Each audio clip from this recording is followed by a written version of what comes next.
Welcome back to Epic English Stories, where we unlock the extraordinary power hidden within ordinary pages. Picture this. A young person sits with their first English book, feeling overwhelmed by unfamiliar words dancing across the page. They almost give up, thinking English is just too difficult. But something magical happens when they decide to turn that next page, and then another, and another.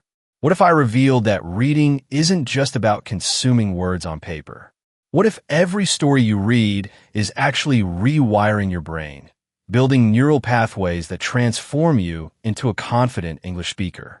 What if the secret to mastering English isn't locked away in expensive courses or complicated textbooks, but freely available in the simple act of reading? Today, I'm going to share with you 6 life-changing revelations about how reading can revolutionize your English journey. These aren't just tips, they're transformational truths that will shift how you view language learning forever. By the time we finish this adventure together, you'll understand why reading is the ultimate superpower for English mastery. So tell me in the comments right now, what's the biggest challenge you face when reading in English? Let's conquer it together. Here's a revolutionary truth that will change everything.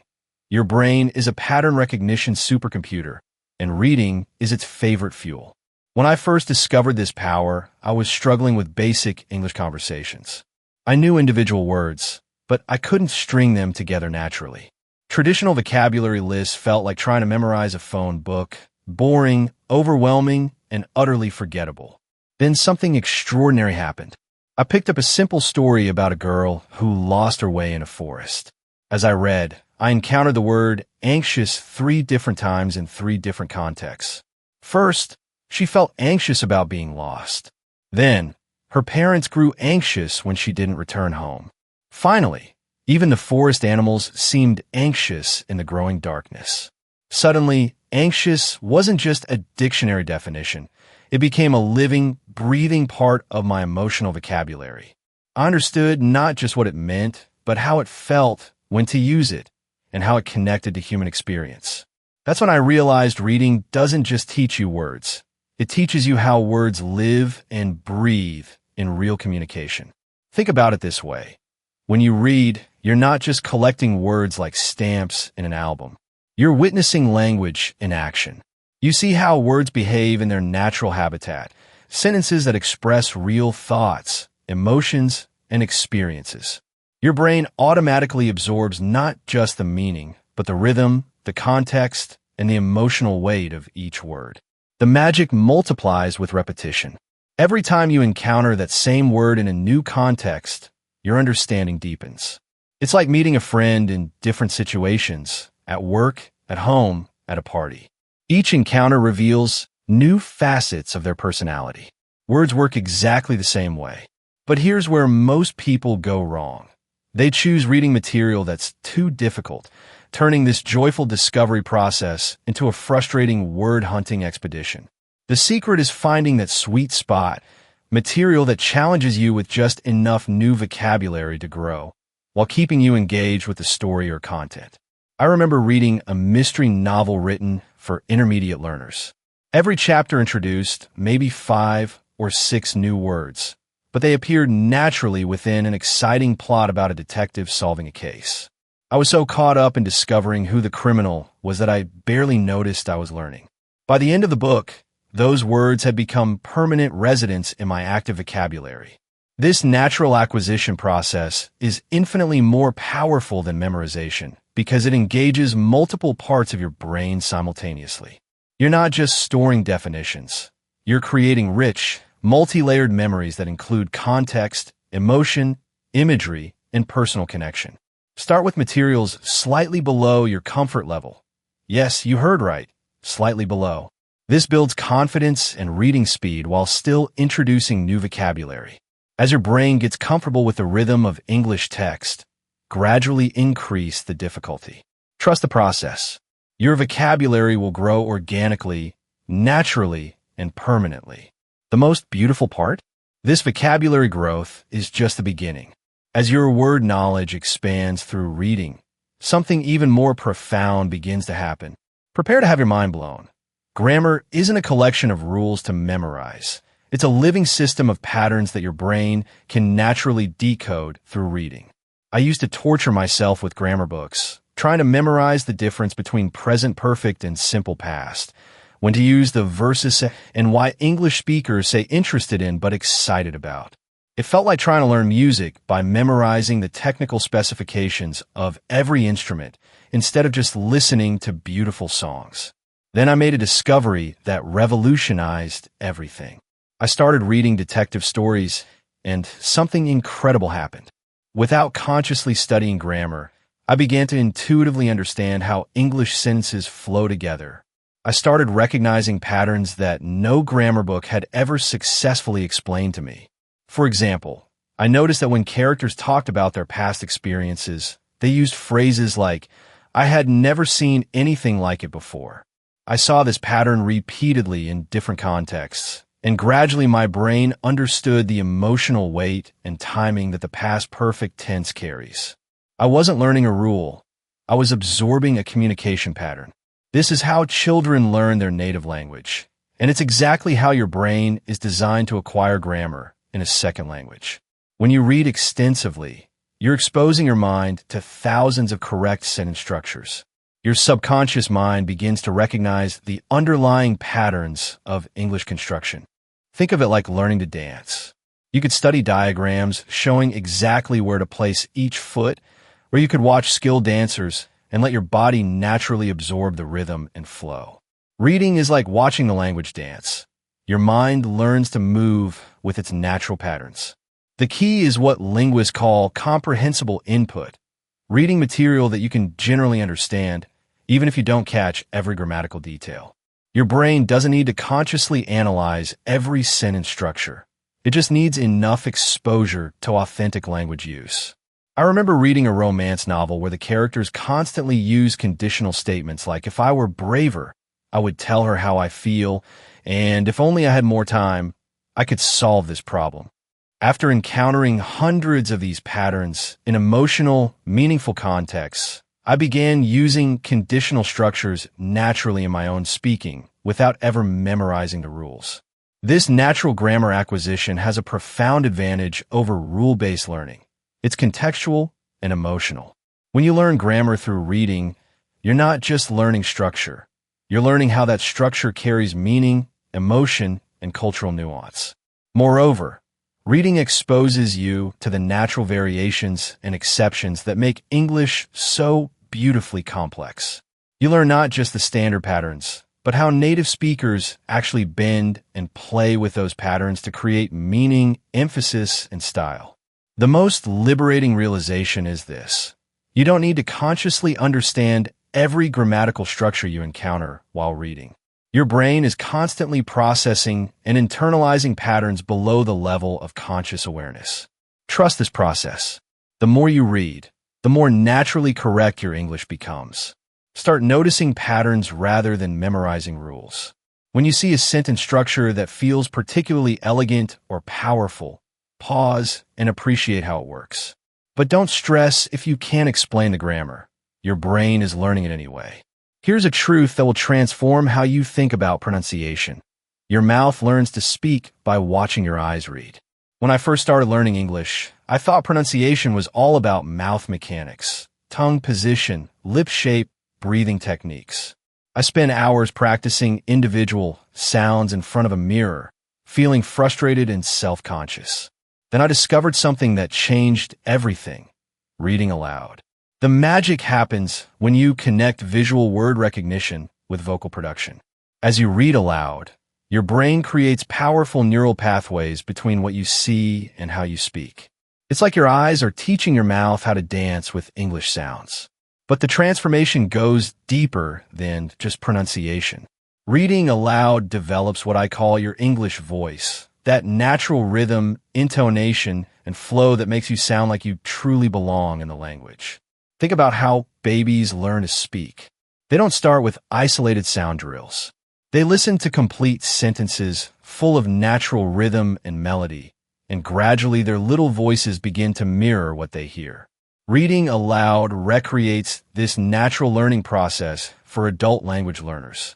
I remember the first time I read a dialogue scene from a simple novel.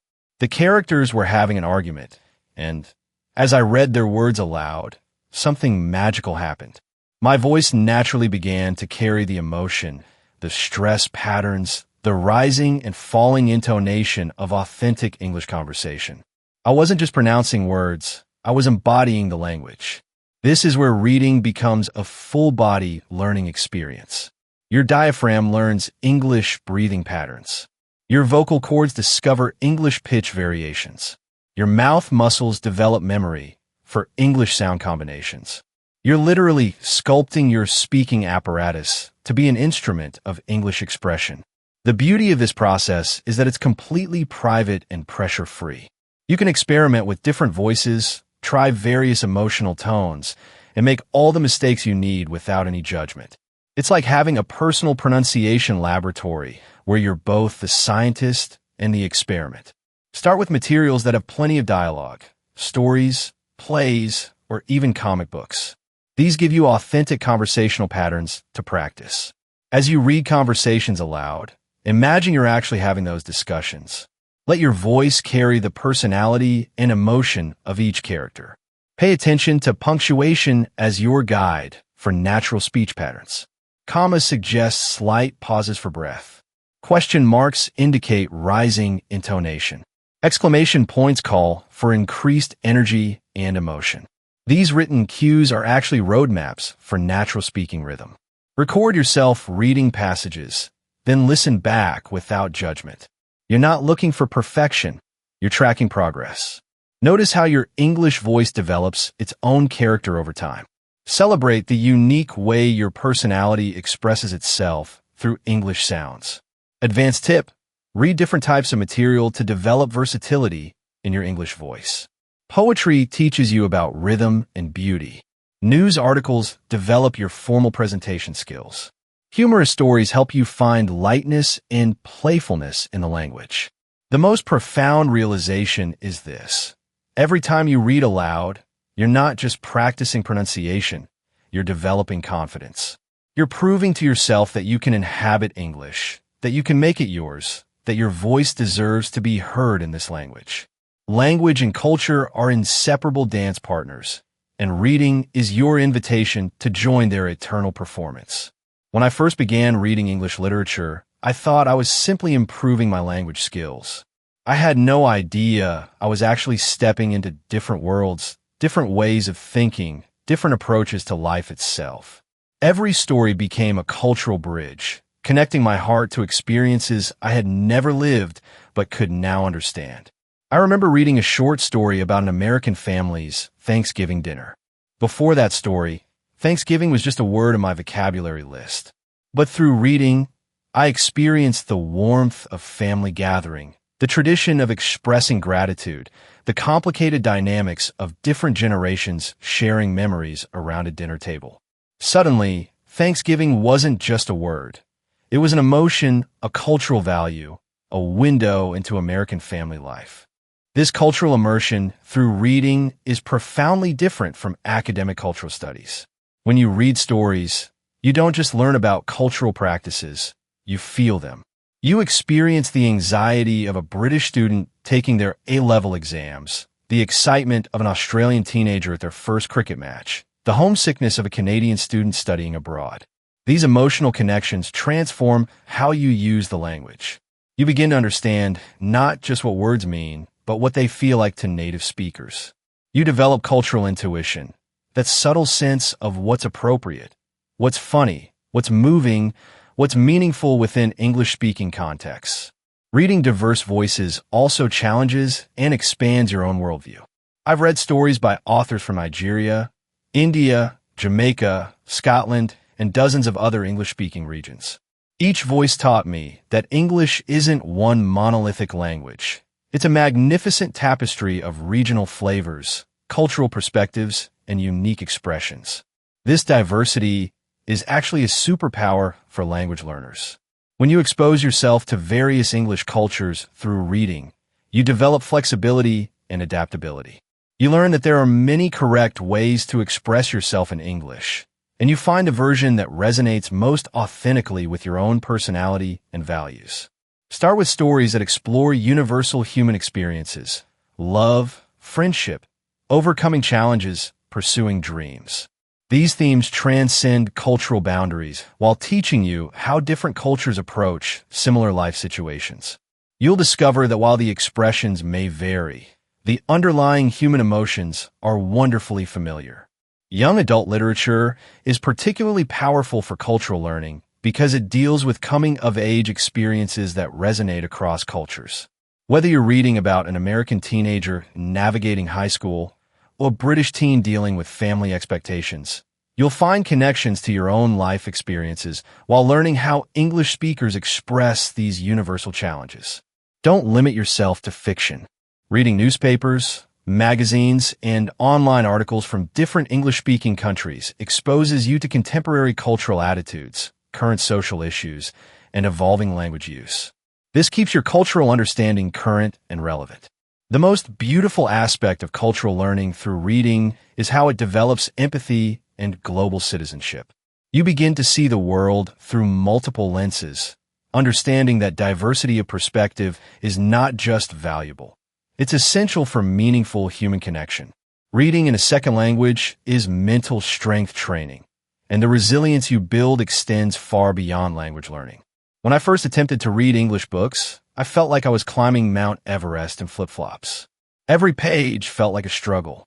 I would encounter unfamiliar words every few sentences, lose track of the plot, and feel my concentration wavering after just a few minutes. My initial instinct was to quit, to find an easier path, to convince myself that maybe reading wasn't necessary for language learning. But something profound happens when you push through that initial resistance. You discover that discomfort isn't your enemy, it's your teacher. Every moment of confusion, every unfamiliar word, every sentence you have to read twice is actually building your mental resilience and expanding your cognitive capacity. This process taught me one of life's most valuable lessons. Growth happens in the space between comfort and overwhelm. When reading feels slightly challenging but still manageable, your brain is in its optimal learning zone. You're building not just language skills, but psychological strength, focus, and persistence. I learned to reframe my relationship with difficulty. Instead of seeing unfamiliar words as obstacles, I began viewing them as gifts, opportunities to expand my vocabulary. Instead of feeling frustrated when I had to reread passages, I celebrated my brain's commitment to understanding. This shift in perspective transformed reading from a source of stress into a source of empowerment. The patience that reading develops is revolutionary. In our instant gratification world, reading teaches you to slow down, to savor the journey, to trust that understanding will come with time and persistence. You learn that some of life's greatest rewards require sustained attention and gradual development. This patience becomes a transferable skill.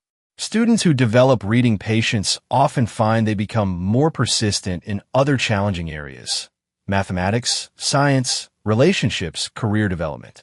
The mental discipline of staying with a difficult text teaches you to stay with difficult situations in general. Reading also builds what psychologists call frustration tolerance, the ability to remain calm and focused when things don't make immediate sense. This is an invaluable life skill. Whether you're learning a new job, navigating a relationship challenge, or pursuing any complex goal, the ability to sit comfortably with temporary confusion while working toward understanding is pure gold. Start building this resilience with materials that are appropriately challenging, difficult enough to stretch your abilities, but not so hard that you feel constantly overwhelmed. Think of it like physical exercise. You want to feel the burn, but you don't want to injure yourself. Create reading rituals that support your mental resilience. Find a quiet, comfortable space. Set realistic time goals. Even 10 to 15 minutes of focused reading builds tremendous strength over time. Have a notebook nearby for jotting down interesting words or phrases, but don't let vocabulary hunting interrupt the flow of reading. Practice what I call comfortable confusion. When you encounter sentences or passages you don't fully understand, Resist the urge to stop and analyze every detail. Instead, continue reading with curiosity and trust. Often, meaning becomes clear through context, and your brain is constantly making connections even when your conscious mind feels confused. The most profound realization is this. The mental resilience you build through reading challenging English texts makes you stronger in every area of life. You develop confidence in your ability to tackle complex challenges, patience with gradual progress, and faith in your capacity to learn and grow. As we reach the end of our journey together, I want to share the most profound truth I've discovered. Reading doesn't just teach you English. It transforms who you are as a person. Every book you read, every story you absorb, every page you turn is rewiring your brain for greater empathy, broader perspective, and deeper wisdom. You're not just becoming a better English speaker. You're becoming a more complete human being. The vocabulary you gain becomes the foundation for expressing your authentic thoughts and feelings. The grammar patterns you absorb give structure to your unique voice. The pronunciation you develop carries your personality into the world. The cultural understanding you build connects you to the global human family. The mental resilience you forge prepares you for any challenge life presents. But perhaps most importantly, reading teaches you that learning is not a destination. It's a lifelong adventure. Every page you read opens doors to new pages waiting to be discovered. Every story you finish creates hunger for the next story. Every skill you develop becomes the foundation for developing even greater skills. You are not just learning a language. You are expanding your capacity for growth, connection, and contribution to the world. That young person who once sat overwhelmed by unfamiliar words, they're still part of you, but now they're accompanied by a confident reader, a cultural bridge builder, a patient learner, and a resilient problem solver. Reading has made you larger than you were before, and that expansion never stops. Your reading transformation starts with a single decision made right now, in this moment. Choose one book, one story, one article that calls to your heart. It doesn't need to be perfect or impressive. It just needs to spark your curiosity. Open today. Read one page. Then tomorrow, read another. Share your reading journey with our Epic English Stories community. Comment below with the title of the book you're going to start with, and let's support each other in this incredible adventure. Like this video if it inspired you to see reading in a new light, and subscribe for more transformational English learning content. Remember, every great reader started with a single page. Your page is waiting for you. The adventure begins now.